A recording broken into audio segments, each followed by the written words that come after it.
everybody, what's going down? It's your girl j.renae. You know, I always got something to say. Oh my God! It's been a long time coming when I tell y'all this is somebody who I've been waiting to interview since, I'm talking about back when he was Banco LaFleur. Like, I'm talking about when I've been saying that this man was like Kendrick Lamar in Houston, and everybody else was like, no, Jack, yeah, I was right, and I'm still right. The best lyricist, in my opinion, in the city, especially bringing that real new sound to Houston, other than the one that we're used to. Y'all give it up for the one, the only, Rocky Banks. Thank you. Pleasure to be here. Appreciate you having me on the show. And you know, I also forgot, y'all, he is out the city. Like, he is born and raised Houston, Texas bred, okay? Straight up. That's right. Southwest, stand up. Yeah, you ready? Yeah. Well, you know what it is. For sure. Tell me, how did you get your start in music? Because I know you've definitely been on the scene for a very long time, but I want to go ahead and get into the beginning of Rocky Banks. What was that like? You know, well, it really wasn't even before Banco, you know, the Banco LaFleur. And I want to plug it in. Banco LaFleur was it was a collaborative idea with me and my brother Quasi LaFleur, you know what I'm saying? So that's how we formed that name together, and we put out, like, I think it was a 6-track EP back in 2015 or so, something like that. And we definitely made waves with that. But before that, I was tiring. So that was around like 16 years old. I started off you know, getting into the game in high school. I started, you know, rapping with, I don't know if you know, Dice Soho. Of course you know Dice Soho, right? Dice Soho, Nate Da Vinci, the I would say like the original Icy Gang, Icy Life Crew. So from there, you know, I decided to, you know, not do the collective thing and just try to carve out my own career, my own mission with, you know, what I want to speak about in music and how I want to put myself in front of the camera. You know what I mean? So, yeah, I would say in high school, around 16, that's what became the start of this music career. But I think Rocky Banks was born in 2015, 2016, like really, like that was when, you know, I really came into myself.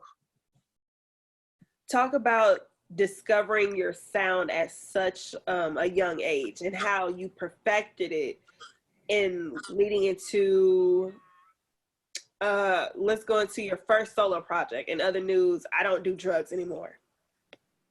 You know, that was a process, a lot of trial and error. You know what I mean? You know, I was really influenced by, you know, Outkast, NWA, T.I., Big Sean. So around those times, you know, I really just started like just playing with words. I always wanted to show that I was intelligent in my music. So I would study the dictionary. I would study ways to, you know, broaden my vocabulary and figure out how to, you know, come on a record cleverly. Is that a word?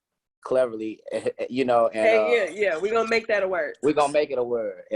I want to hop on a record as clever as I possibly could, and you know, not use so much derogatory language, you know what I'm saying, and have a lot of filler bars. I wanted to be able to really, you know, have a message in my music. So I would say that's what helped me get into my sound at an early age, helped me find my sound. And, you know, I think I'm still like growing in my sound. I think that it's always new things that hit my ear that help me, you know, broaden my palette and just really like, you know, experiment with different sounds. So I think in each project I've grown a little bit each time. And I want to congratulate you because in that first project you did more, you came into the game grown. What I'm saying is because you had so much knowledge as to, you know, your hardships and your acceptance of, you know, like drug addiction. And, you know, back then we had partners going left and right because of it. So is that like an influence within this project? Most definitely, you know, even myself, you know, me being a addict myself, you know, I was just like, man, I'm falling so dependent upon this thing to like help me cope with reality. And I saw a lot of my peers like going through some of the same stuff, but really just neglecting the fact that this is a real issue that needs to be dealt with. And I knew that, you know, nobody wants to sit and be lectured, but I know that music is the most influential way to get through to somebody, you know, because a person can listen and they can find the answers on their own instead of somebody, you know, trying to tell them what they should and shouldn't do. You know what I'm saying? I just wanted people to learn from myself, from my experiences, and really just say, you know, man, I'm like you. I don't think that I'm better than you. I'm not judging you, but understand that, man, like there are things that can lead you this way and there are things that can lead you that way. So I just want to be a positive influence. I just want to be like that good homie to everybody at one time. And like I said before, I want to congratulate you on that because nobody was doing that for us back then. Right. I mean, like we grew up, okay, y'all, we grew up definitely old school Houston, right? But people don't want to admit it, but it was a point of time where it was nothing for us. Right. Like it was that space, and I'm glad you came in to fill that space. I appreciate it. Oh, most definitely. Yeah. So what was it like? And I can see because that's where the Fader came in, Hip Hop DX, I mean, LA Lakers, dude. You gotta tell me how this all started. Like, did they call you? It's like, hey, yo, Banks was good. Oh, I don't know. LA people. Nah, they didn't. I didn't get the infamous calls or nothing like that. Not from those guys, at least. You know, but you know, it was just from me just working the internet and just, you know, having a strong support system, having everybody backing me up at that time, because it was so refreshing for everybody to, you know, hear that type of music coming from an artist, especially from Houston. And it was really like, I think, shocking to those guys to hear that, because typically, you know, when you think about Houston, it's slow music coming down, even the culture of, you know, sip and drink and pimping now, you know, all of that. These are things that, you know, they are the culture, but they also kind of have a negative attachment to them. You know what I mean? But me coming in that angle, I think that they were just surprised to hear somebody from Houston making a wave in that way. Talk to me about you creating your own imprint with Found Purpose Entertainment. Oh man, that, you know, I think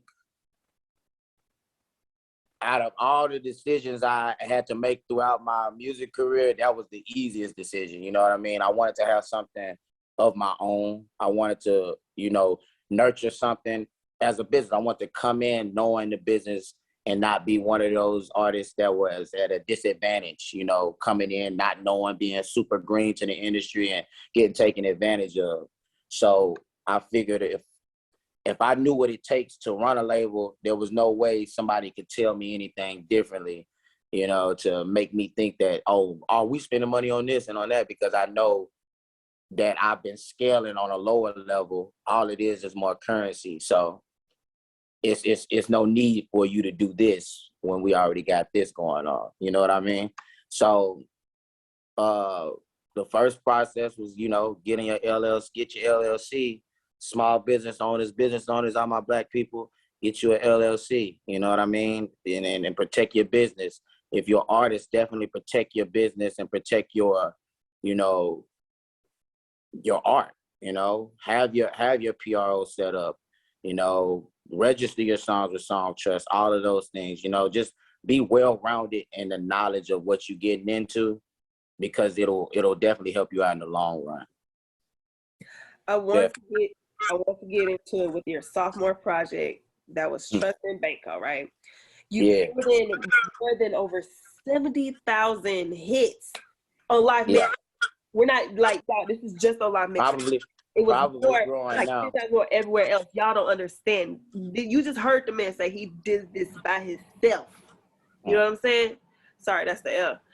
But like, talk to me about that type of feeling and what type of emotion did it project for you to go further? You know, I try not to let that stuff, you know, get to me. I just use them as indicators and gauges of how much we progressing. But it felt good to see that, you know, so many new people was receiving it, you know what I mean? And it was like, I felt like I was really making big records for the first time. You know, I think High and By was the first record on that project that I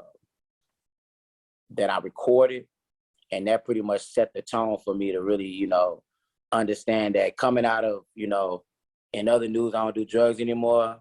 Now, Trustin' Banco, man, I need to start trusting in myself, understanding that I am making the right decisions out here, and I do know that I'm a leader, not a follower. Everything that all the building blocks that I've been laying is a path for success. You know what I'm saying? So I never really let that stuff get to me. I just knew that I was walking in God's word. You know what I mean? I definitely felt like I was coming into my purpose more and more and more.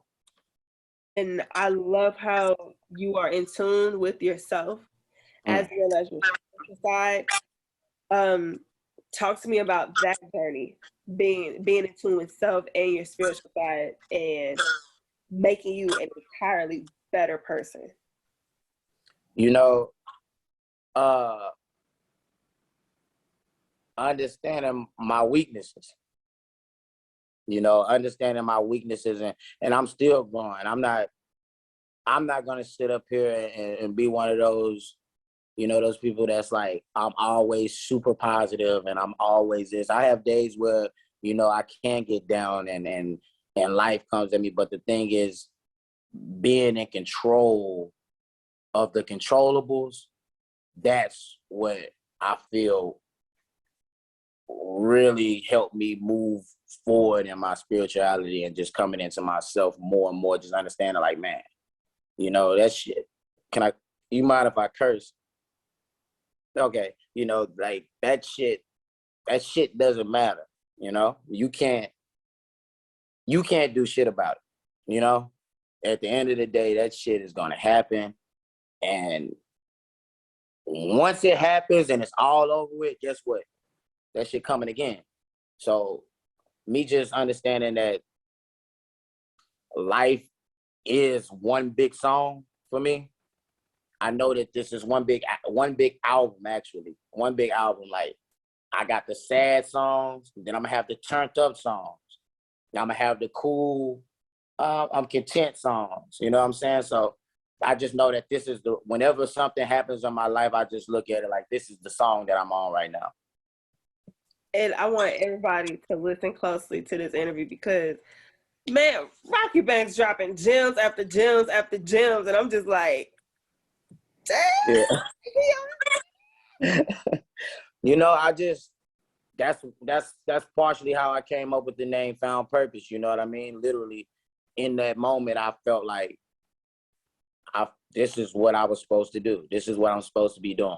You know what I'm saying? And even with the music, I still feel like I'm doing God's work because I always try to make reference to, you know, going back to some type of spiritual, you know, center. Like, you need to go back to the nucleus somewhere, whatever you believe in, whether it be Buddha, you know, whether it be Allah, or whether it be the universe, whatever you believe in, go back to the nucleus of that and then start working outward, because you got to go back to the drawing board. Whenever you feel like there's so much turmoil going on in your life, that's when you need to start trusting the source.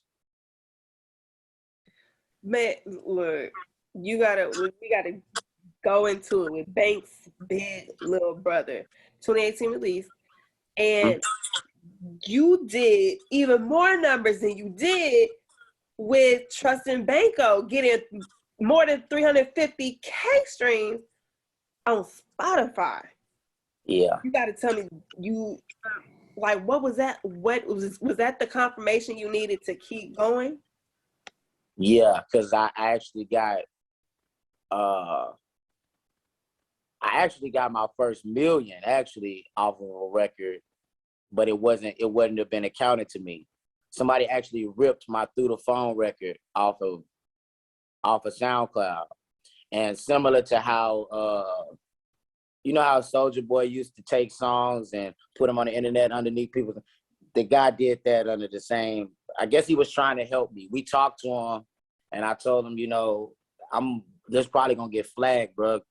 And he was like trying to do some, you know, hey man, I just want to promote your music, man. I just figured like it would blow up like this. I felt that, but you know, it wasn't named after Rocky Banks. It was actually a record that he named called Social Media by Chance the Rapper and Kendrick Lamar. So it was a clickbait record, but it actually got very, very popular. It's actually my most Shazam song right now. You know, still to this day. And so, you know, that particular project really set, like, I think it gave me a name in the industry. Like, I definitely the phone started ringing, man. And you know what? I'm pretty sure there's people to this day did not even know that till you said it just now. Because I mean, yeah. I didn't know that. Yeah. You know, stuff like that happens, especially on an independent level. You know, so many people see, like, I feel like being an independent artist, I don't think anybody really says underground artist anymore, but I still feel like I still hold that place in my heart for music, because like in that era, you know, about the 2010 through 20, now I'm not gonna say, I'm gonna say 2008 through 2012, that era, that was like very, very key for music, especially in the blogging area. Like, man, like that's when I discovered like ASAP, of course. ASAP came out, and you know, Doja Cat. I discovered Doja Cat way back when, like even before the success of all this. I actually discovered Tierra Whack and became pretty good close friends with her at the time, like through social media. Like No Name Gypsy. No Name Gypsy, Chance when he dropped 10 Days. You know, all of these artists like in that era really like just opened my eyes up to like it's a totally different like landscape you can operate on being these type of artists. And it's so we have that, right? And let's come into Rocky Banks now. You have been releasing tapes back to back, but what is most incredible are the visuals you put behind the singles, dude. Yeah. And people don't know, you direct your own stuff. I do. I just wanted to make sure that my vision is being put out there the way I wanted it to be put out there. I definitely collaborate. You know, I can't take all the credit, but for the most part, it's a very, very, very big part of what I write down in the treatment that gets put out on the video. And man, you know, I just enjoy that process, you know, being able to visually see what I'm rapping about and being able to bring, you know, people who love my music into my world and understand how my mind works when I'm writing these records. Because a lot of times I know it's like curiosity on, you know, what did he mean by that when he said that? Well, man, what is this song really about? Like, I feel like you saying this, but I feel like it's a deeper meaning. Like it's a lot of think pieces around some of the songs that I put out. So I just want to definitely bring people into that world, like so they can see for themselves and just really paint that picture in their own mind. Talk to me about the Mojo Tapes. The Mojo Tapes, man. See, Mojo is a newfound thing. See, I was really looking at myself and I was like, man, I'm feeling you know, life hit me. I was feeling down at one point in time. I had got into a little bit of trouble with the law. And, you know, opportunities slipped through my hands because of that. And I just really wanted to literally in all senses of the word, get my mojo back. So I started recording some of the best music, like through pain, you know, through pain and hurt, and just anger. I pushed out some of the best music, and I just kept it simple. I said, man, I want to record tapes. I don't want to make this such a focused project. I want to just put out music that I enjoy, that I know other people are going to enjoy, and that I know like can be played back over and over and over again in multiple settings. And on all those tapes, I think I really did a good job at giving a good balance of everything you need to make a good project in a very short amount of time. Will there ever be a compilation of the Mojo tapes? Like, will you have like a compilation album of them? Like you have the series of them? Because I know you've already done 2 so far. Right. You know, it's funny. It's funny that you say that, because I actually was talking to my boys about that the other day. I was like, man, I really feel like I want to put these all. I want to make shoot a short film and then put it out as a collection with both of them. So, you know. I mean, you give me some tea, you give me some tea. Yeah, I'm giving some tea on that one. I definitely feel like that's the direction we're gonna go. But you know, my mind changed so much, I might not do that. But could be a thing since you put it in the air. It could be a thing. It definitely could be a thing. Appreciate you, Lobs. I'm catching them out the air like LeBron, you know. And you know, when I was listening to Lemonade, you know, that's my boy. I had to write a whole article. Oh yeah. In the video, I'm not gonna say too much. I'm not gonna speak on that one. In the video, dude, you have to tell me the play-by-play on that one, because that was just spectacular. For Mojo? For Mojo and Lemonade. Lemonade. Oh, you talking about? I actually didn't shoot a video for Lemonade. I didn't put a visual out for Lemonade. That was actually, I shot a visual, but I did not put it out. I did not put it out because it's a bigger plan for how I'm gonna release that. Okay. It's a bigger plan for how I'm gonna release that. Okay, you wanna that's still in. I mean, we can discuss it. You know what I'm saying? I don't want to reveal that one yet. I don't want to reveal that one yet because it's really still in the works. And once I drop that, it's gonna be. I think it's gonna be huge. It's gonna be a new direction for me too. Okay. You know, I'm gonna be there when it drops. Oh yeah, for sure. I definitely after this, I want to chop it up with you about it. Yeah. And like, I mean, it's crazy because you don't see artists like you in the city. And a lot of people, be like, Jay, is he from Houston? Yes. Yeah. From Houston. I promise you, Houston.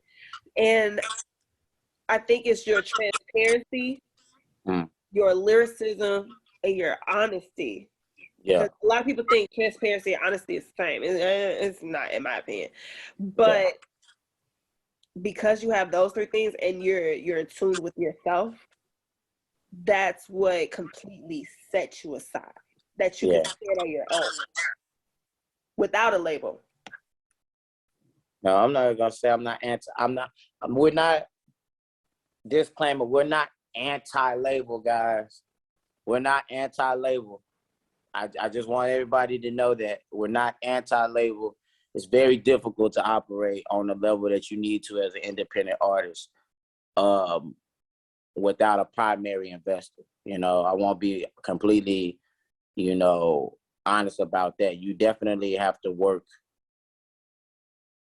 50 times harder than everybody else who is signed, because there's nobody aligning you in the places you need to excel. You need to go find those platforms for you to excel on and really build your blocks to get to that place. And then it's smooth sailing after that. But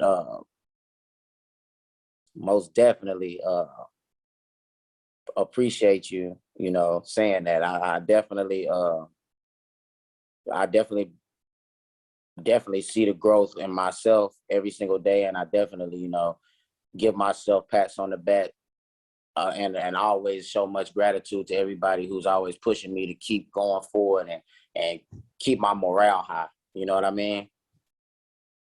Like, y'all don't know this, but when I first met Rocky Banks, it was a long time ago. Like, I'm talking about when he was still having a fade, a full fade. Yeah.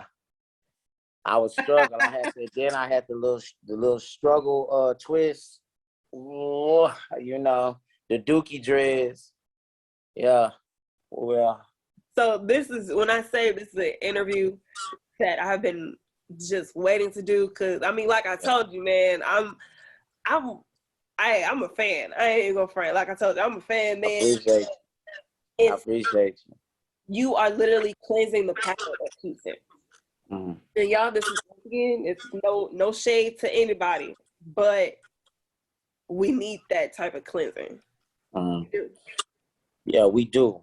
On a serious note, we do have to watch what we put into this, you know, into this earth. You know, I wanna speak about something right now that really it's kind of been weighing heavy on my heart.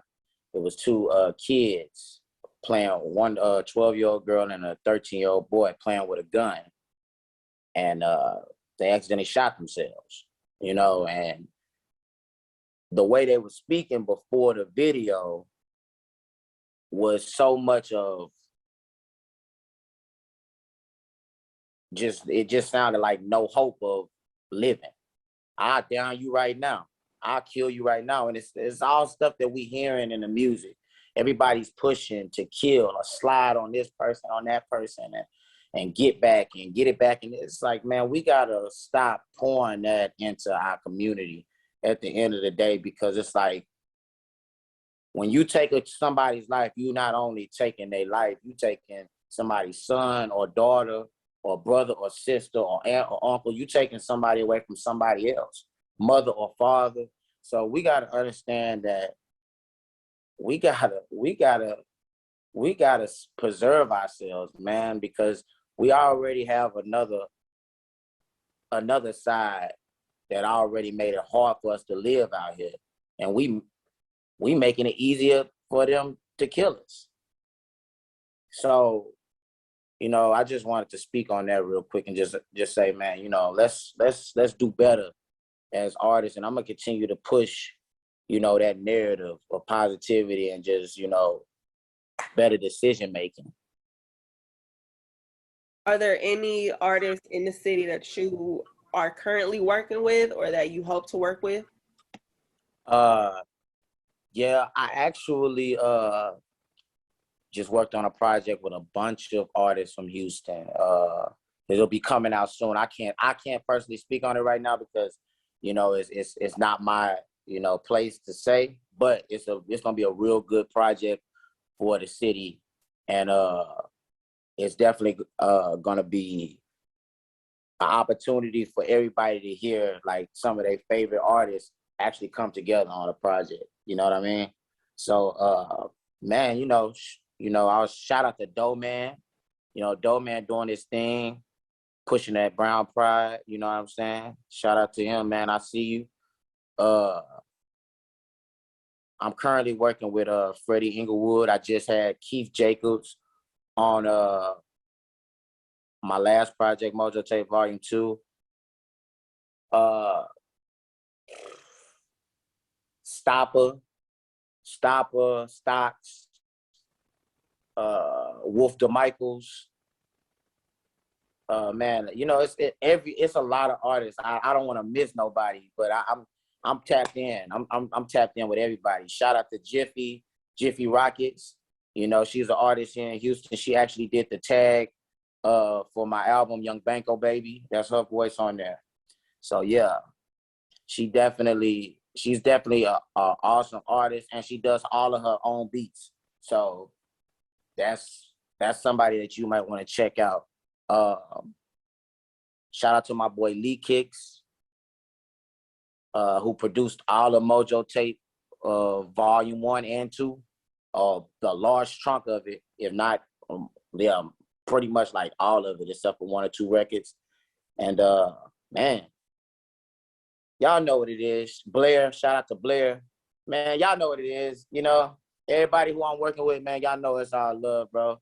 And y'all know that we gonna be in the studio sometime soon anyway. So, you know, if I forgot you, man, you know what I mean? Like, it's a lot of people I'm working with right now. And with the releasing of your project, you've been able to open up for and perform for artists like the late great Nipsey Hussle, Lil Uzi Vert, J.Rock, Vince Staples, J.I.D.K. And I mean, the list is endless, man. Like, where, Shout baby.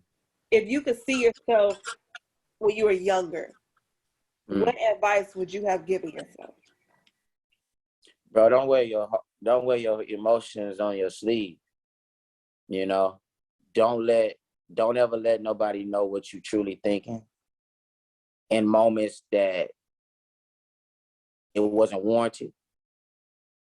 And you know, bro, stop waiting for other people to follow before you start to lead. That would be like the advice that I give myself, my younger self. So last question. What is next for Rocky? Next is more visuals from Mojo Tape Volume 2. I have a show coming up April 22nd at Satellite Bar. If you're watching this, go get your tickets. The link is in my bio. They're only $10. Pre-sales are only $10, $15 at the door. If you smoke weed, that's a gram of mid and a gram of gas for my people out there.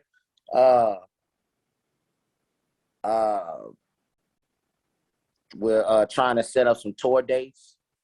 As we speak right now. So, you know, just trying to keep popping out, spreading Rocky Banks and this Mojo as far as we can, for as long as we can, before everybody start like really demanding something more. Like, I think right now I put out a lot of music.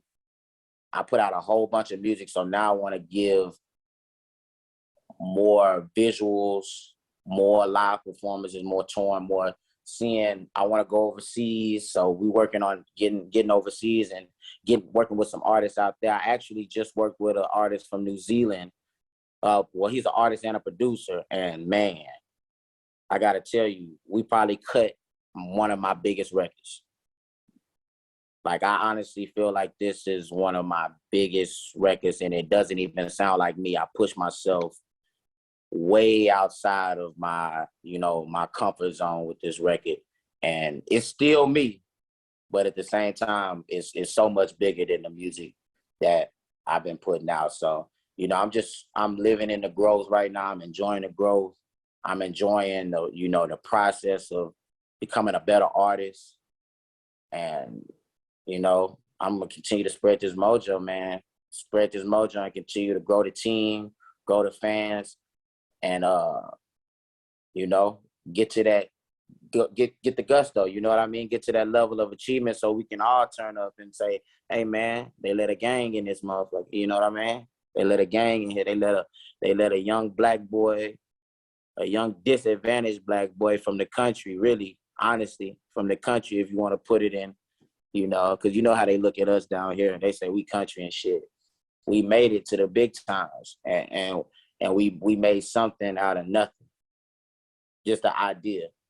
So Rocky Banks, y'all, we're gonna have a further conversation after this interview because we can't give y'all too much, okay? Yeah, Tell everybody where they can follow you. Tell everybody where they can follow your music. If you have a page for your foundation, not your foundation, your I'm sorry. Label? Yeah. It's all good. Everybody, you can follow me at The Rocky Banks, TheRockkyBanks. That's on Twitter and Instagram, and Facebook, if you're on Facebook. My website is www.trustandbanco.com. You can find everything on there, shows, music videos, latest music, all that. And yeah, man, go get that Mojo Tape Volume 2. Go get that, stream that. It's a 10-pack of crack, man. You know what I mean? It's a 10-pack of crack, man. I'm trying to tell you, dog. It's this 100% pure product, and I guarantee that it will get you high. Hey, it's lit. Yeah. Yeah. I just want to thank you so much for coming on the Talk With Me podcast. And you already know. Appreciate you having me. I appreciate you having me. For real, though. I really do appreciate you having me, and I really appreciate, like, all the genuine support throughout the years, you know what I'm saying? Like, that means a lot to, like, artists, you know what I mean? Like, and artists out there, understand you got to know who really supports you from day one, you know what I'm saying? Understand that those are the people that's really championing for you to win. So take care of those people and treat those people right. All right, y'all. Everything is in the description right below. You need to tap those links, and y'all, you better run them numbers up. Stop playing with us, man. It's the Talk To Me podcast. I'll see y'all next week. Man, appreciate you. Hey, everybody, what's going on? It's your girl, j.renae. You know I've got something to say. Bringing you new episodes and new guests on your Talk With Me podcast exclusively on YouTube. Like, share, and of course, subscribe. And follow us on IG too. All right, y'all. Bye.